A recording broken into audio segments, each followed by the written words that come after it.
So I'm going to talk about how identity impacted my business, but before I start, I have to make a little confession. I'm not a designer, so don't judge my slides or the font selection or kerning or anything like that, okay? All right.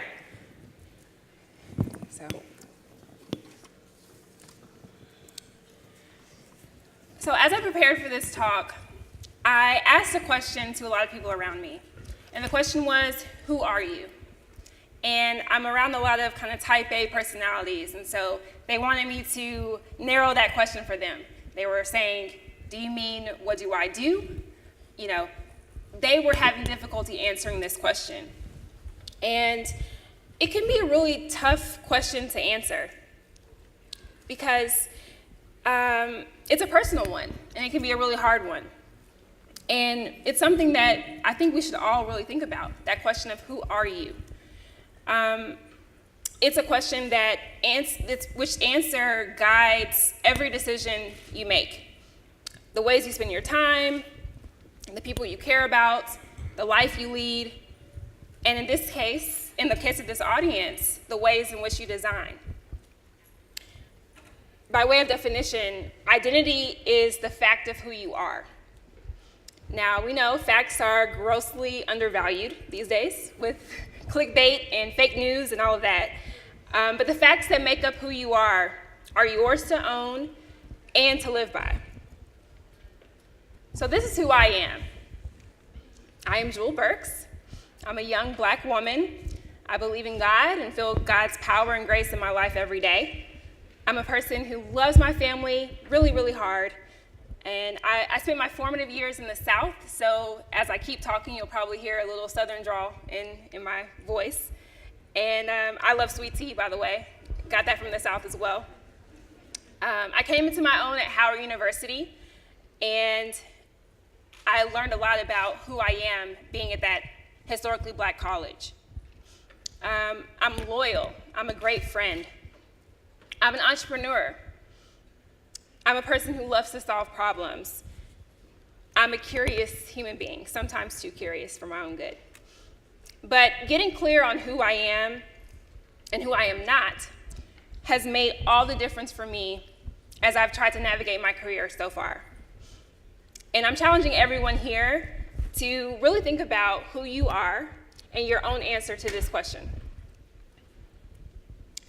So, this is not a political talk. I'll try to make it not political.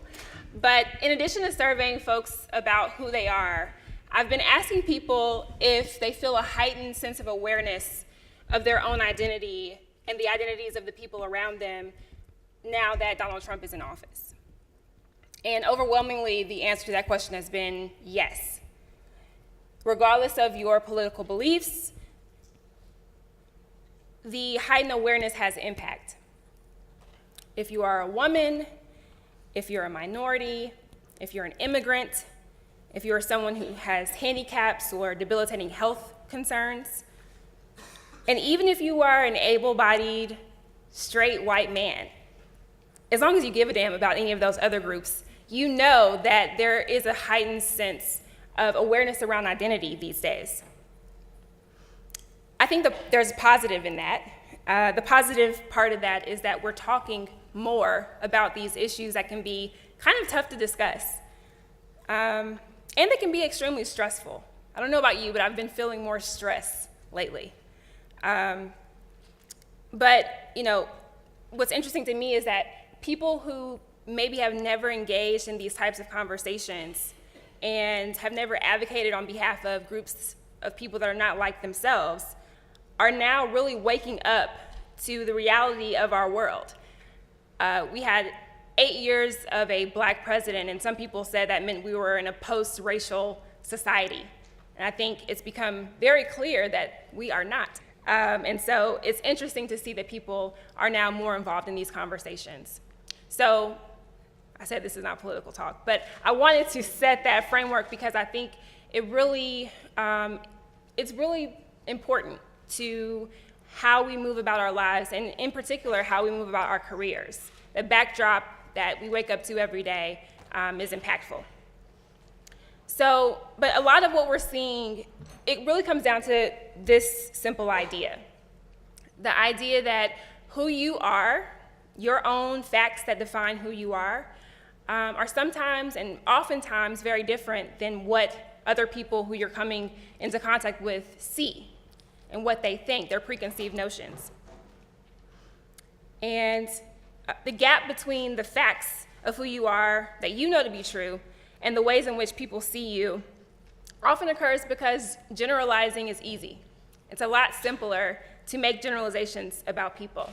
And with limited information, we make assumptions just to get along. This happens in politics and it happens in business. And honestly, we all do it. When I started pitching my business, PartPic, I could see on the faces of the people I pitched to that they were really confused. Why would I be even interested in pursuing this idea? And I could see this conversation going on in their own heads. So let me get this straight. You're a 25-year-old woman interested in making it easier to locate replacement parts for the industrial distribution space? That doesn't make sense. And you want to use computer vision and machine learning technology to do it? What? People could not make sense of that. I was even told to my face that the business would be more successful if I had an older white male at the helm. And I often contemplated stepping aside and finding someone who looked the part to take my place. The reason I didn't do that is because I knew I had to be a force for change. And if I didn't show people that the company could be led by me, then they would win. Have you ever been the only one? Anyone? Have you ever been the only one? So this was my life growing up. I was always the only one who looked like me. You can see a little cutout. That's my mom, actually. She was the coach, so that helped. When I was going through this, I thought it sucked. I actually told my mom, can you please stop putting me into these environments where I'm the only one? I'm like, I'm not Rosa Parks. I'm not Angela Davis. I'm a kid. I just want to play basketball. But now that I'm looking back on it, I feel like these were extremely formative experiences in my life, and they helped me to be prepared for what I would experience in the tech world. I remember when I was a kid, the girls on the team, they meant well, but they would always ask me all these questions where I had to kind of defend who I was. They would say, why is your hair like that? All these questions about who I was. But that really prepared me for years later, where I was, again, in environments where I was the only one. And I remember on this stage, this was TechCrunch Disrupt, which is a big tech conference. I was pitching my startup for one of the first times I pitched on a large stage. And I had deja vu back to my moments as a child where I was the only one. And I remember contemplating if I even deserved to be there on that stage. And I thought, am I selected? Am I here for, a reason? Is it charity? Am I a token? Those types of things will creep into your head. But when I got on that stage, I killed the pitch, killed it. So the response I got, it gave me a big boost in confidence. And it helped me understand that I did belong there. And the facts of who I was were quite enough for me to be in that space. And sometimes you have to put yourself in uncomfortable positions and convince yourself and others that you are worthy of being in the space. So after this, I became really confident. I was like, I got this, I can do this. And despite my confidence and conviction in my business, I was often challenged by my identity. I can remember word for word in a meeting where an investor asked me, is your team still Black?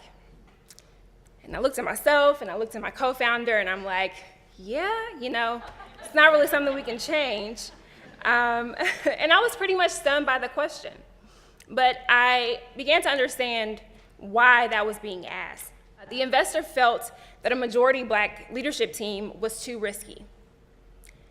The firm had no historical evidence that pointed to this type of team leading a successful business or having a successful outcome.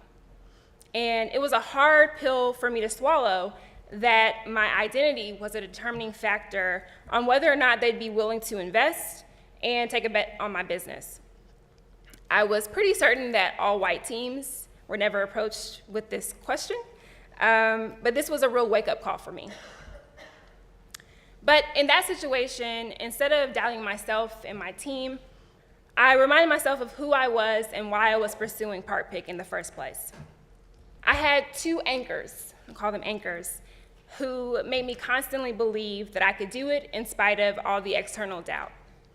And if you're struggling to navigate the biases that you might be facing in your professional life, find your anchors. And these might be people, things, places that give you peace, stability, or inspiration. My anchors were, and still are to this day, my grandfathers. So my papa, who I'm pictured with as a little girl there, he started 10 plus businesses back in the 50s and 60s in Mobile, Alabama. And so I think about him and I think about if he could do that at that time in the face of huge amount of discrimination, racism, in the face of his businesses being vandalized and destroyed because people just did not want to see him succeed, then I can certainly get over these little, investor meetings, no big deal. And then my grandfather, right here, seen with his truck that he loved so much, he was actually the inspiration behind PartPic. So he was in the middle of his harvest, his tractor broke down, and he called me to help him find a part. And I thought, man, I should be able to find this part. I worked at Google, I'm working at an industrial parts company, and I could not find this thing. So he actually was the reason that I started the company, to make it easy for even him to be able to locate the parts that he needed for his tractor. And these two men, like I said, they started businesses in times that were much more difficult than today, and they made it. And so I've always felt like if they can do it, and I think about what they have been able to accomplish, then I can do it too. So nearly 5 years ago when I started my business, I honestly probably couldn't have answered that question, who are you, with the same conviction that I have now.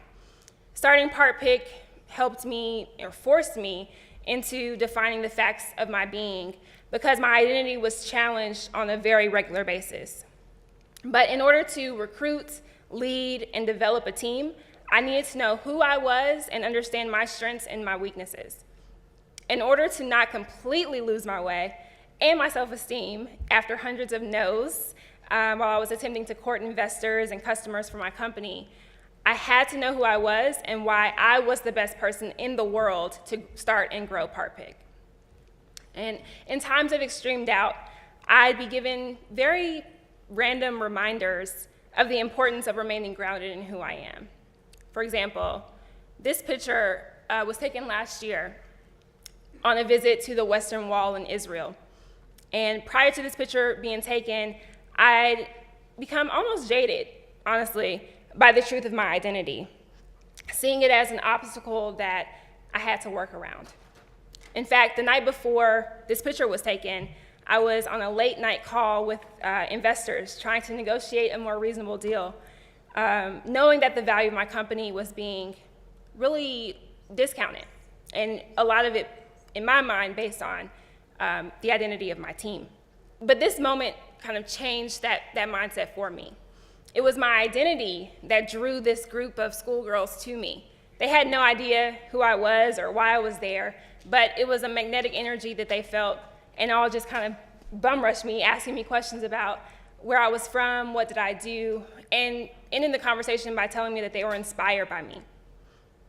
They told me they wanted to be like me when they grew up. And so this made me feel like my presence just in the world was important, and my identity was a big part of that.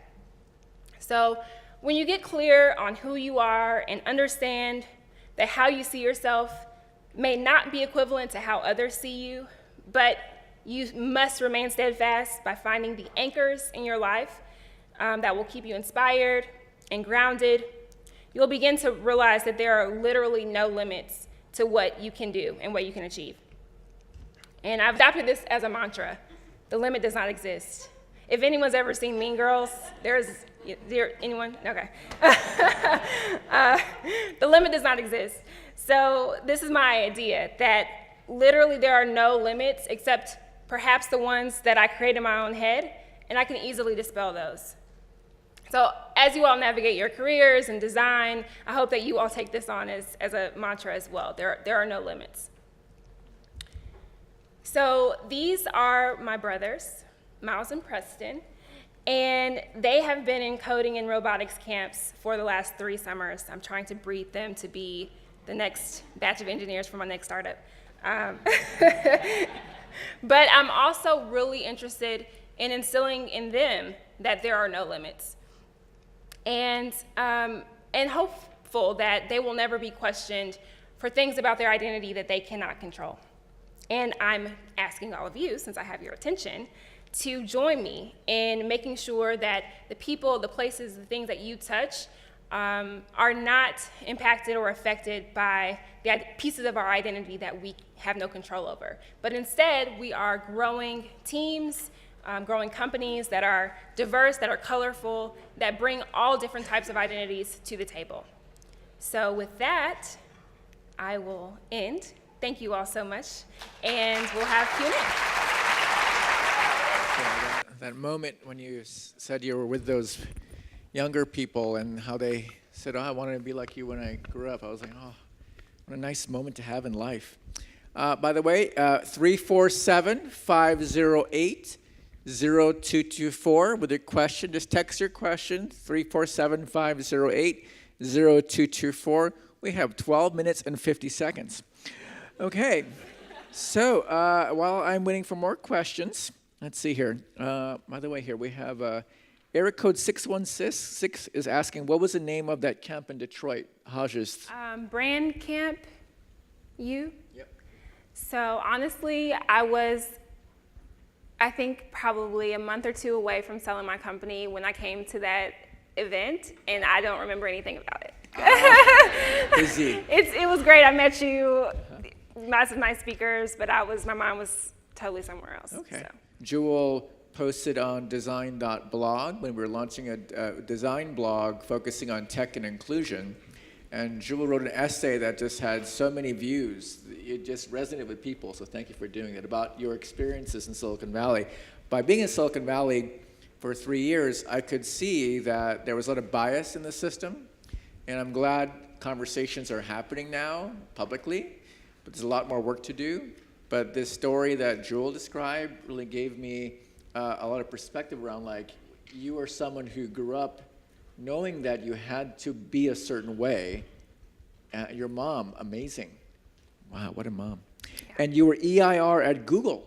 Yes. So, and I like the story about how you were in 2009, you were a summer marketing intern at Google in your junior year. And then you came back, you went back to Howard and you wrote a proposal to the president and provost when you came back. Can you talk about that? Yes, so at my university, I was used to things kind of, when I say things, I mean the tech things kind of breaking and not always working, the systems being down. And when I got to Google, I was like, man, everything is so fast and it works. This is amazing.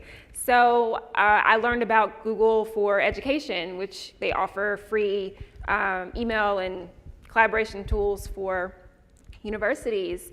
And I knew, like, wow, the email at our school doesn't work very well. So it would be great if we could have Google for EDU. And so part of my summer project I made for myself was to write this whole proposal to get the school to move over to Google Apps. And I decided to send the letter and schedule meetings with the president to kind of try to convince them that we should move over to Google. But of course, there were legacy systems, and obviously universities are really not good at change sometimes. So I thought it would be an easy ask, like it's free, we should do this, Google's a good company, but it was a lot. It was a lot. I actually staged a protest on campus. I omitted this picture, but there was a picture in the slide, a previous version of the slide deck that has me with a bullhorn. So if you ever Google me in Google Images, there's me with a bullhorn, and that's me from the protest where I'm protesting that the administration should change to Google Apps. But the great thing was that Google heard about this and saw this, and they offered me a job to sell Google Apps to universities. So I ended up graduating early to go do this job at Google. So it worked out. Did the changeover happen? It did happen, yes. Also that it took a year. So I started kind of doing this whole campaign when I got back to school, and the whole school year I was working on it. And then I was like, you know what, I'm leaving. I'm gonna go work for Google. But the change did end up happening the next school year. So. Eric code 310. Do you feel the need to overcompensate with things by constantly going above and beyond in order to prove yourself to others? How are you able to just, quote, be, unquote, without constantly feeling the need to prove yourself and without caring what others think? Part of my makeup now is having this in the back of my mind, or maybe like a little chip on my shoulder that I have to do more, I have to prove more, and that's just based on my experiences. I've always kind of had to do more, improve more, and go further. But now that I've seen that work out, in a certain sense with my business, I've relaxed a little bit. Probably when you met me, I'm like really high strung and a little tense, but I've been able to breathe just a little bit because I know like I'm capable, I can do this, this whole life thing, I can do it a little bit. So yeah, I do think it comes with a territory in a sense, being a woman, being a black woman, being a young black woman, especially in the industry that I work in. It does feel like I always have to do a bit more, but at this point it's like par for the course, used to it, no big deal. And I think being myself, understanding that I can be myself and bring my full self has really helped me in kind of whatever level of success I've achieved so far. What can individual designers do to build a more inclusive design and tech community? So I think talking to people that you wouldn't ordinarily speak to is a big thing. Getting various perspectives. For me, I was able to come up with the idea for PartPic, not just by speaking to my grandfather, but in my job every day, I was speaking to people working in machine shops and people working in just repair environments. And those are people that in my everyday life I would not be talking to, but they gave me this amazing idea just because they had a different perspective. And my perspective was tech solves problems. Their perspective was I have a really big problem I need to solve. And we were able to kind of marry the two based on that. And I think individual designers talking to people, getting different perspectives, understanding pain points from different people, I think is a big individual thing that we can all do. It's maybe a bit of a stretch. It's very easy to draw toward people that are like you. So I think if we can all do a better job of just getting outside of our small bubbles, that is an easy thing we can do. As a Southerner who moved away from home to Silicon Valley to, quote, break in, unquote, would you advise others to do the same? Yes, in some ways. So for me, I had no exposure to tech as an industry before I moved to Silicon Valley. I was 19 years old when I moved out there, and for me, it just opened my eyes to this whole new world. It felt like a whole new world to me. I was like, is this a new country? I don't understand. It's totally different. So I think the exposure piece is important. But I also think that you can build great businesses, firms, whatever it is that you're wanting to do, where you are and where you're comfortable. So for me, I spent a couple years in Silicon Valley and realized like family is the most important to me. So I need to be close to my family. And I moved back home or closer to home. So I think it was good for me to get the exposure, but at the end of the day, I had to build where I felt comfortable and where I felt like I could be successful, and that ended up being in Atlanta. What advice would you give to young millennial women who are growing as leaders but encountering sexism in the workplace from older generations? Yeah, honestly, this is something that I still deal with today. But I think there's more acceptance now around speaking out. I'm a very avid user of Twitter, and I feel like Twitter is given more people a platform to talk about the things that they're experiencing and call out stuff that's not right. So I think that when you experience something, calling people out and saying, hey, that's not cool, or I don't want to be talked to like that, or this is not appropriate, those things I feel more empowered to do now than I did when I first started my career. And I don't know if it's just, I feel, who I am. I feel more firm in who I am now, but I definitely think that if you're experiencing these things, you don't have to. You don't have to be. It shouldn't be the status quo. So you should feel comfortable to speak out and make people know that these things are not okay. Sometimes people just are so conditioned, they don't even realize what they're saying. And if you bring it to their attention, that might be the first time that they've even thought about it. So that's what I would recommend. When you saw the need that your grandpa had with not being able to find parts, at what point did you realize that it was a bigger need? I was working at a company called McMaster Car, which is a big industrial distribution company, and I was managing the call center there. So every single day I got calls from people we had made a mistake on their order, sent them the wrong part, something. So basically I got yelled at every day.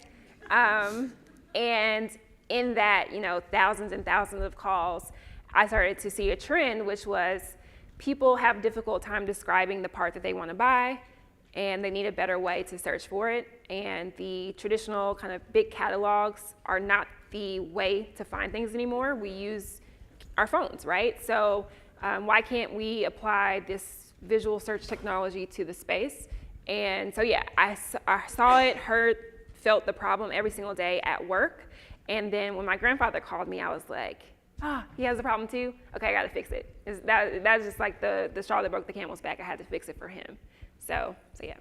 605 asks, what is your next startup? I don't know. Maybe someone in here has something good that we can work on. Building a business is the hardest thing I've ever done, so I need a break.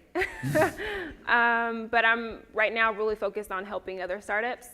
So spending a lot of time advising, working with startups, and also I'm still working on, my company got acquired, so still working on the technology. So if you guys, no, let me not go there. But yeah, still working on the technology, and we'll see what inspires me next. And Jewel, thanks for your story. Can I give a quick shout out? Shout out, please do that. Okay, I just want to give a shout out to Scott, who will be speaking, I think, next with you. He was actually an angel investor in PartPic, and so I feel like I gave a negative view of my situation or experiences with investors, but I have to thank Scott for believing in our vision early on. Thank you. Thank you. Excellent.